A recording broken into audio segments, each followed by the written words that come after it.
इस वीडियो में हम करने वाले हैं रिप्रोडक्टिव हेल्थ, है ना, और पूरी एनसीईआरटी कवर करेंगे और कितनी देर में करेंगे, कैसे करेंगे, ये आप देखो। ठीक है, स्टार्ट करते हैं। देखो, सबसे पहले WHO की फुल फॉर्म क्या होती है? World health organisation. ठीक है, तो WHO यानी वर्ल्ड हेल्थ ऑर्गेनाइजेशन ने रिप्रोडक्टिव हेल्थ की डेफिनेशन बनाई, है ना। उन्होंने बोला कि रिप्रोडक्टिव हेल्थ मतलब कोई बंदा रिप्रोडक्टिव फिट है तो उसका मतलब सिर्फ ये नहीं है कि वो फिजिकली फिट है ना, उनका मतलब था कि वो फिजिकली भी फिट होना चाहिए, इमोशनली भी, सोशली भी और बिहेवियरल भी, है ना। फिजिकल, इमोशनल, सोशल, बिहेवियरल, पूरा एनसीईआरटी जैसे क्वेश्चन पूछे जाते हैं ना, डायरेक्ट मैं आपको क्वेश्चन फॉर्म में ही पूरा चैप्टर कराऊंगा कि ये क्वेश्चन है, ये उनके आंसर है। ठीक है, WHO ने रिप्रोडक्टिव हेल्थ की क्या बताई? डेफिनेशन बताई कि कोई भी इंसान रिप्रोडक्टिव फिट है कब? वो फिजिकली फिट है, इमोशनली फिट है, सोशली फिट है, बिहेवियरली फिट है ना। खाली फिजिकल फिटनेस से काम नहीं चलेगा। ठीक है, बिल्कुल ठीक है। अब आगे चलते हैं। नेक्स्ट है फैमिली प्लानिंग प्रोग्राम, है ना। इंडिया ने फैमिली प्लानिंग प्रोग्राम कब स्टार्ट किया? 1951। एनसीईआरटी में लिखा हुआ है, याद रखना पड़ेगा। 1951 इंडिया ने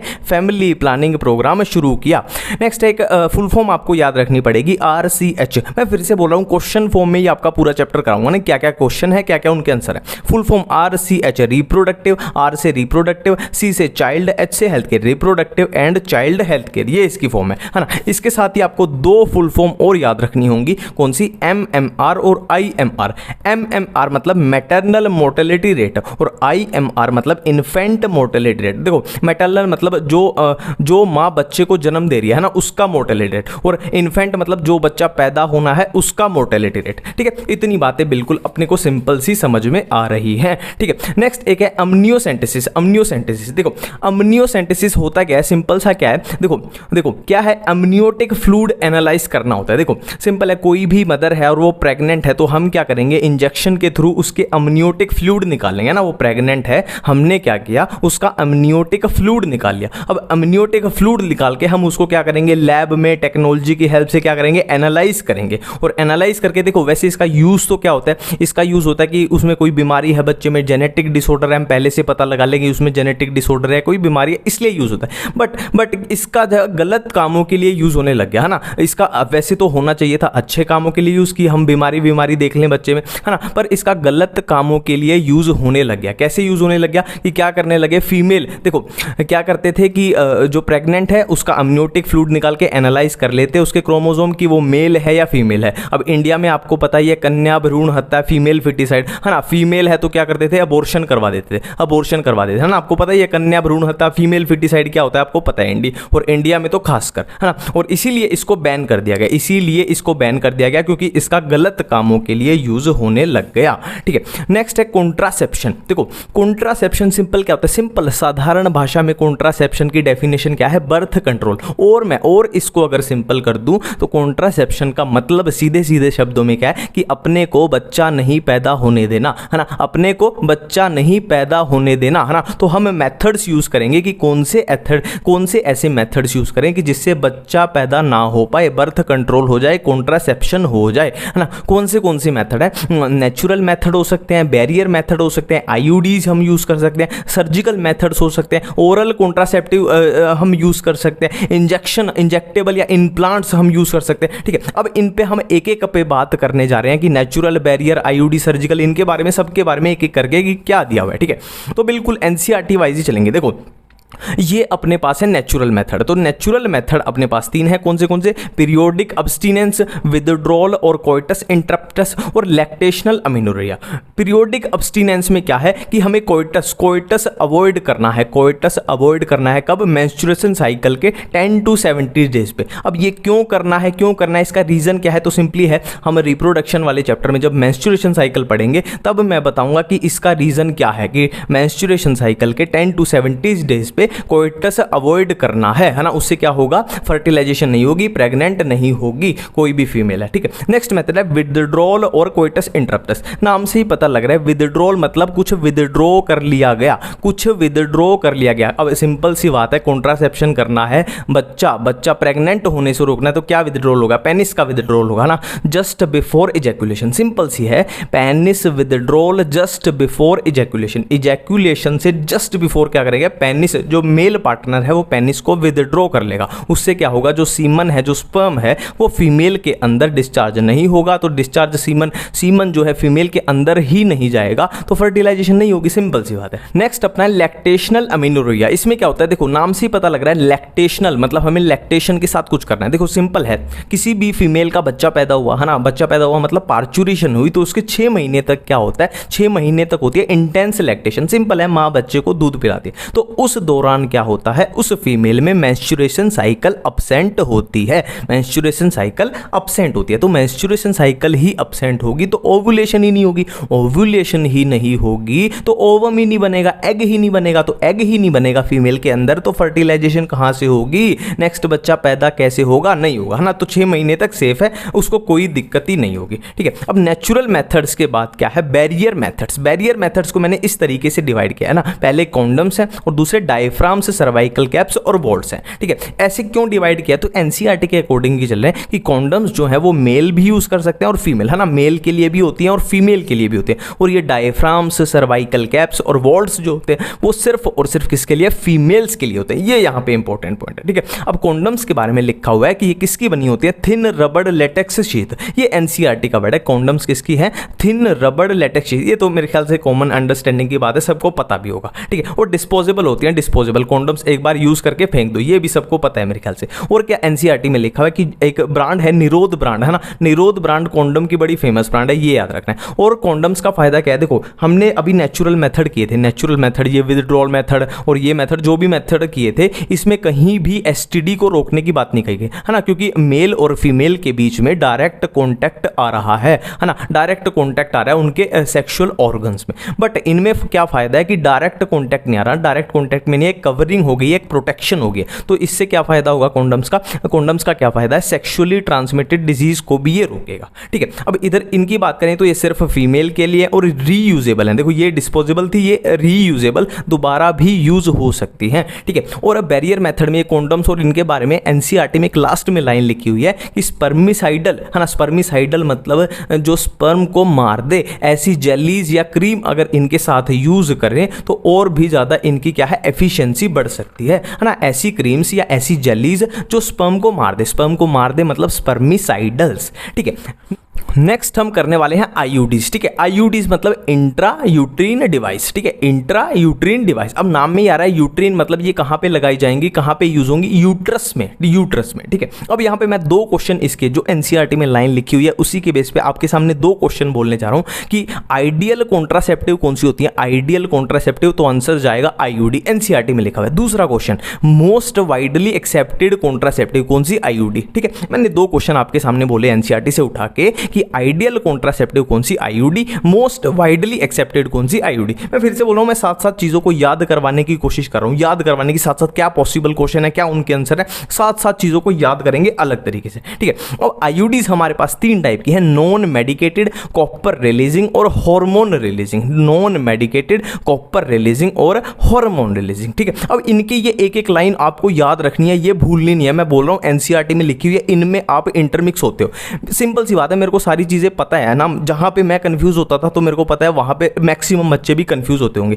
कि ये आपको याद रखनी पड़ेगी। नॉन मेडिकेटेड क्या करती है, increase phagocytosis of sperm, copper releasing क्या करती है, स्प्रेस स्पर्म मोटिलिटी, हार्मोन रिलीजिंग क्या करती है, make uterus unsuitable for implantation. मैं फिर से रिपीट कर रहा हूं, ये चीजें आप इंटरमिक्स करोगे कि किसका क्या फंक्शन था। नॉन मेडिकेटेड क्या करती है, फेगोसाइटोसिस ऑफ स्पर्म करती है, कॉपर रिलीजिंग क्या करती है, स्पर्म की मोटिलिटी को रोकती है, ठीक है। और ये क्या करेगी, hormone releasing make uterus unsuitable for implantation, ठीक है। इसमें थोड़ा सा आप कॉमन सेंस लगा सकते हो, कॉमन से जैसे हार्मोन वाली है तो हार्मोन वाली याद रखना है, जैसे प्रोजेस्टेरोन होता है जैसे, और वो कहां पे काम करता है, यूट्रस की वॉल्स पे काम करता था, उसको अनसूटेबल बना देगा, थोड़ा सा ऐसे आप रिलेट कर सकते हो, ठीक है। और कॉपर रिलीजिंग में ऐसे याद रखना, कॉपर एक मेटल है तो मेटल है तो वो मजबूत है तो वो आगे खड़ा हो जाएगा, आगे खड़ा हो जाएगा तो मतलब स्पर्म को मूव मूव नहीं करने देगा, उसकी मोटिलिटी रोकेगा। थोड़ा सा आप ऐसे आइडिया लगा सकते हो। अब इसके एग्जांपल्स की बात करें तो देखो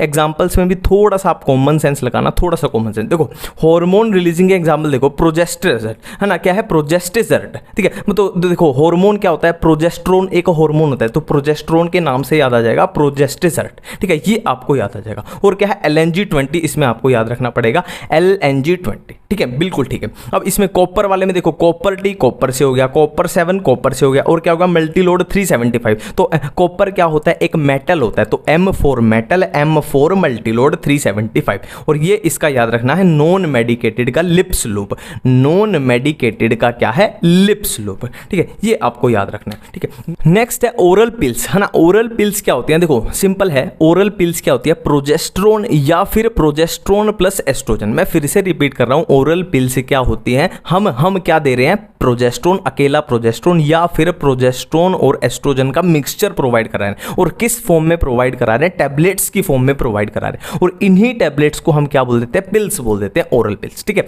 इन्हीं टैबलेट्स को हम बोल देते हैं पिल्स बोल देते हैं। अब इनका फंक्शन क्या होता है, यहाँ पे 5 स्टार 10 स्टार लगा लो। ओरल पिल्स का फंक्शन क्या होता है, ये ओवुलेशन को भी रोकती है और ये इम्प्लांटेशन को भी रोकती है। मैं फिर से बोल रहा हूँ, ये क्वेश्चन अच्छा बनेगा, ये क्वेश्चन बहुत अच्छा बनेगा। ऑप्शन में आ जाएगा कि किसको किसको रोकती है, ओवुलेशन को रोकती है, ऑप्शन ए। ऑप्शन बी आएगा इम्प्लांटेशन को, ऑप्शन सी आएगा बोथ ओवुलेशन एंड इम्प्लांटेशन, ठीक है। तो यहाँ पे अच्छा क्वेश्चन बनेगा, दोनों को रोकती है, ठीक है। और क्या लिखा हुआ है ओरल पिल्स के बारे में कि ऑल्टर दी सर्वाइकल म्यूकस क्वालिटी, ठीक है। फीमेल के अंदर क्या है, सर्विक्स होता है, तो उसकी म्यूकस क्वालिटी को ये ऑल्टर कर देगी, है ना। ऑल्टर करने से फायदा क्या होगा कि वो स्पर्म एंट्री को रिटार्ड करेगा, स्पर्म की एंट्री को रोकेगा, ठीक है। बिल्कुल सिंपल सी बात है, ठीक है। अब आगे चलते हैं। एक आपको ये याद रखना है, देखो मैं एक ओरल पिल्स के बारे में बता दूं कि ओरल पिल्स का जो भी आएगा ना कि कब लेनी होती है, 21 दिन मेंस्ट्रुएशन साइकिल में कब ये लेनी चाहिए, कब फायदा होगा, है ना, तो वो सब मैं कराऊंगा कब, मेंस्ट्रुएशन साइकिल कराऊंगा ना रिप्रोडक्शन वाले चैप्टर में, तब कराऊंगा, है ना, क्योंकि तब ही वो अच्छे से समझ आएगा, ठीक है। नेक्स्ट है सहेली। सहेली के बारे में अपने को 3 पॉइंट याद रखना है। मैं फिर से रिपीट करता हूं ये बात कि सहेली के बारे में, सहेली एक पिल है, सहेली भी एक कॉन्ट्रासेप्टिव पिल है। इसके बारे में हमें 3 पॉइंट याद रखने हैं। पहला पॉइंट मैं डायरेक्ट वही क्वेश्चन ही बता रहा हूं। पहला पॉइंट,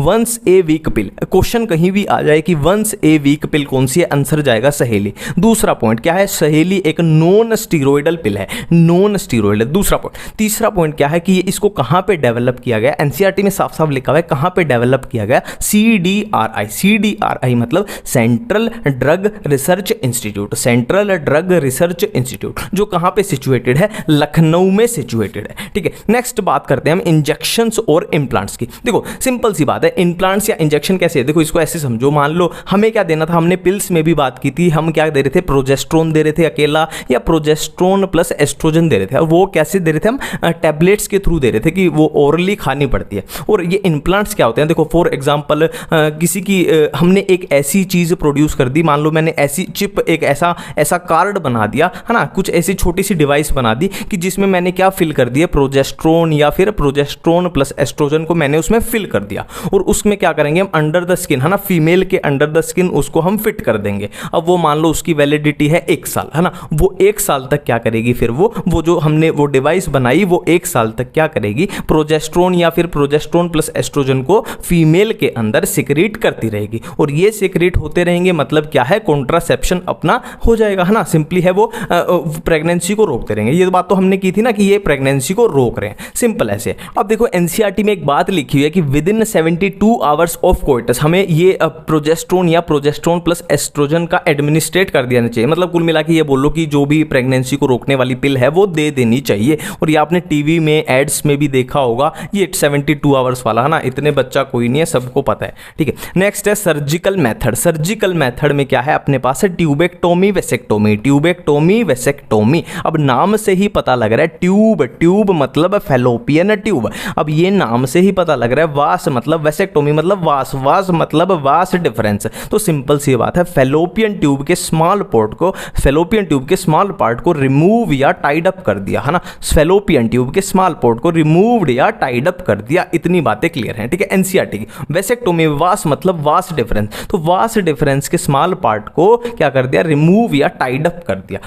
अब यहाँ पे कॉमन सेंस की बात पता चल रही है कि फैलोपियन ट्यूब किस में होंगी, फीमेल में होंगी, तो ये है फीमेल में, और वास्ट डिफरेंस किस में होते हैं, मेल में, तो ये है मेल में। सिंपल सी बात है, ठीक है। अब हम आगे बढ़ते हैं किस तरफ, एसटीडी। देखो एसटीडी का मतलब होता है सेक्सुअली ट्रांसमिटेड डिजीज, या इनका दूसरा नाम है वेनेरल डिजीज, या इनका दूसरा नाम है आरटीआई यानी reproductive tract infection, reproductive tract infection. Simple सी बात है। अब कौन से लिखे हुए हैं, gonorrhoea, syphilis, genital herpes, chlamydiasis, genital warts, HIV, hepatitis B, trichomoniasis, ठीक है। अब यहां पे याद रखने लायक बात क्या है, यहां पे क्वेश्चन बनने लायक बात क्या है इस टॉपिक में, कि तीन ऐसी सेक्सुअली ट्रांसमिटेड डिसीज हैं जो नॉन क्योरेबल है, मतलब जो क्योर नहीं हो सकती, है ना। कौन सी है, ट्रिपल एच, कौन सी, या इसको ऐसे याद रख लो, हर्षिता हरामी है, एचआईवी, हेपेटाइटिस बी और हर्पीस है, ठीक है, जेनाइटल हर्पीस, ठीक है। सिंपल सी बात है। अब यहां पे एक एनसीईआरटी में चीज दी हुई है कि सेक्सुअली ट्रांसमिटेड डिजीज यानी एसटीडी क्या कर सकती है ना, उनका मतलब सेक्सुअली ट्रांसमिटेड डिजीज अगर किसी को हो गई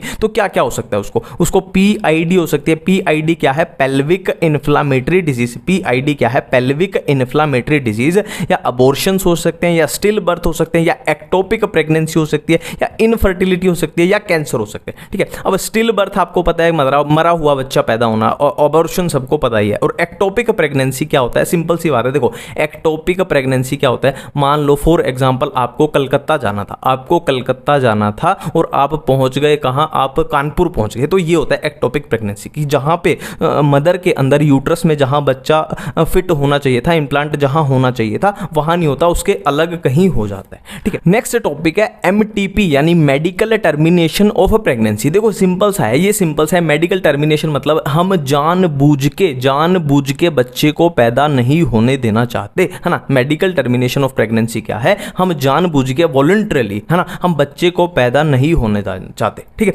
इतनी सी इसकी डेफिनेशन, ठीक है। अब ये लीगलाइज्ड कर दिया गया इंडिया में कब, 1971 में। एमटीपी को इंडिया में लीगलाइज कर दिया गया कब, 1971 में। बट यहां पे एक चीज याद रखनी है कि बहुत ही स्ट्रिक्ट कंडीशन के साथ इसको लीगलाइज किया। स्ट्रिक्ट कंडीशन के साथ क्यों, क्योंकि इसका मिसयूज हो सकता है। मिसयूज कैसे, देखो इसको लीगलाइज क्यों किया, क्योंकि यार इसकी जरूरत भी पड़ सकती है। फॉर एग्जांपल किसी फीमेल के साथ रेप हो गया, या अनवांटेड प्रेगनेंसी होगी, है ना, अनवांटेड प्रेगनेंसी होगी, तो उसमें इसका यूज कर लेना चाहिए, है ना, लीगलाइज कर दिया। और इसका गलत यूज क्यों होता है, क्योंकि इसका यूज फिर वो ये फीमेल फिटिसाइड के लिए, कि हमने देख लिया कि हाँ हमने क्या किया, टेक्निक्स का यूज करके देख लिया कि पेट में फीमेल है, तो क्या किया, फीमेल है तो लड़की नहीं चाहिए, तो क्या कर देते हैं, उसकी चुपके से क्या करा देते हैं, उसका अबॉर्शन करा देते हैं, MTP medical termination of pregnancy करा देते हैं ना, प्रेगनेंसी को टर्मिनेट कर देते हैं। तो इसलिए इसका गलत यूज होता है, तो इसलिए स्ट्रिक्ट कंडीशन के साथ इसको लीगलाइज किया गया, ठीक है। और एक बात यहां पे बहुत इंपॉर्टेंट आपको याद रखनी है कि एमटीपी यानी medical termination of pregnancy safe है ड्यूरिंग फर्स्ट